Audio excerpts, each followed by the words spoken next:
Hello, ladies and gentlemen. Welcome back to another episode here on European Confessions. The following story that you're going to be listening to, it comes from a translation of a message that I received, and the translation of that message, it reads like this. Hello, how are you? Can you please post my own story as anonymous, Brother Nashi? I used to work on this other farm, and at that farm, it was an orange farm. Life was very difficult there. Let me laugh with the way that I am enjoying life, with the type of a job that I was doing there. I never thought that I would enjoy South Africa like the way that I am enjoying. Whenever you go to a country, link up with someone who is a local, then you can make money. You don't need to be selfish with the knowledge that you have. Whilst I was working on that orange farm, we used to sleep with the cows. That is how much bad the housing was at that farm. At least I want to thank that man because he was employing us even though we had nothing. But as for now, I can even employ 1,000 people with how much money I have made. But sometimes I wake up in the middle of the night screaming in pain because of the things that the spirit of my late sister does to me. Sometimes she can wait for me to fall fast asleep.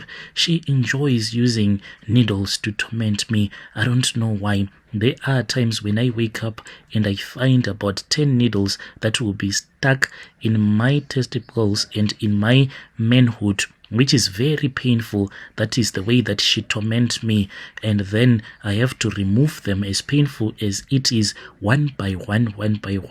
And the most painful part about it is that even though I feel terrible pain, I do not die because it is not yet my time. Yes, she deserved to die because I wanted to enjoy. My hands are stained with the blood of my sister. I sacrificed her in a desperate quest to become a very powerful Sangoma after I had been told at a white garment church that I had a great gift, a gift of prophecy which wanted to be strengthened. And after I had gone to Mozambique, then I met a man. This man was the one who helped me. He gave me this other walking stick which transformed itself and it becomes a snake whenever it wants to. And he then said that you are destined to be a great man and the ancestors have cleared your path. So he told me. He took me to this other cave where he ended up giving me a snake, a very big snake that was hanging on my shoulders throughout the night. I was alone. They left me in that cave. This snake kept on looking at me, hissing in the dark. And it was not just a normal snake, a poisonous black mamba.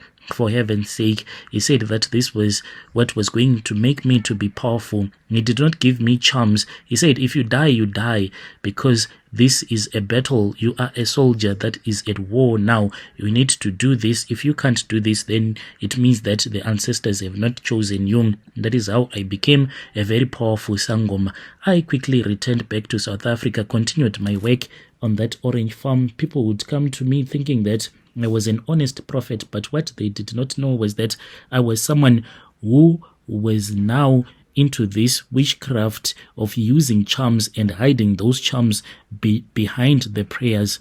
I would give you water and say that this is the water that is going to heal you, but what you won't know is that this snake, what it will do sometimes after it would have transformed itself from the walking stick that was given to me in Mozambique, like there is saliva that would have come out of its mouth. Then I mixed this saliva maybe in a 5-liter bucket full of clean water, mix it with the saliva from the snake, or rather I would wash that snake in that bucket. So when someone comes to me saying that I want my boss to look at me so that he can favor me, to give me money, then I'll give you that water and say go and bath. So when your boss will be looking at you, the snake will give you good luck, as well as women that would come to me wanting to take other women's husbands. I'll do the same to them. They did not know that I was someone who was now more like a traditional healer.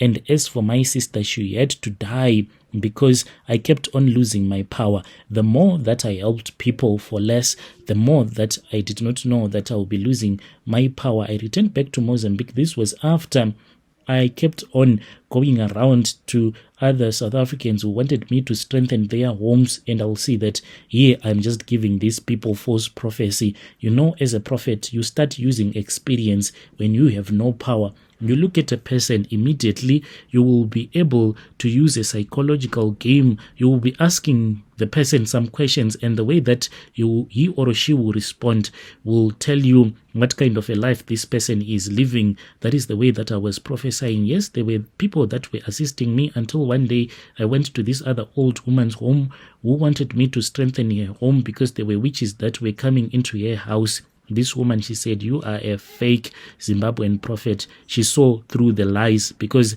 I had tried to plant a tortoise underneath a couch, and she had seen me, and she said, I saw you, you are fake. And she wanted to call the community, and then I ran away. I thought of returning back to Mozambique. That time I had recruited another guy who would find these South African customers for me. When I arrived there, that was when I was told that my sister, who was 19 years old at that time, she was supposed to be sacrificed, and the blood, as long as the snake will be able to go and lick her blood, because everything that happened there, it was magic. At the time of her death, she did not even have any blood that was in her body. She was like a walking skeleton, the way that she was so thin. People just thought that it was HIV. Do you know that even HIV can be manufactured using African magic? You go and you are told that you are positive, yet you are not. That is what I did with my sister. She died painfully,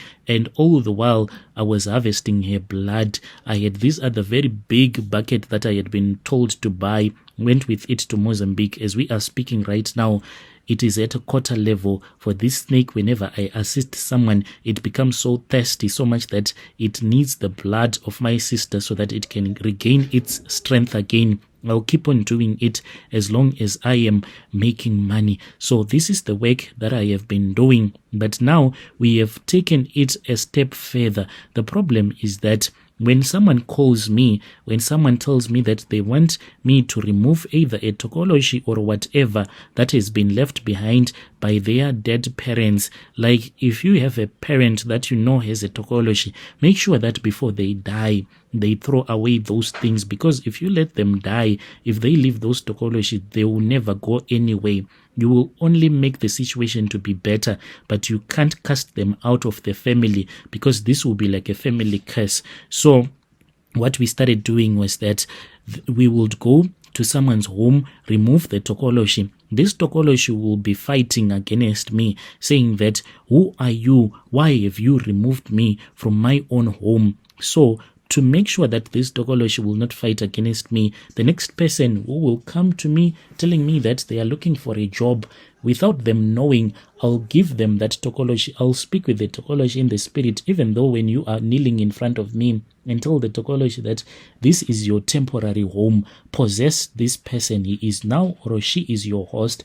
Do whatever that they want. By the time that you are done with them, you can return back to that family in which it is going to be your permanent home. So this is the trick. Most people that go to Sangomas, they think that they are being helped, but it is just a temporary solution. You are given a spirit of a Tokoloshe that will follow you just for a short period of time. Then you will start to suffer.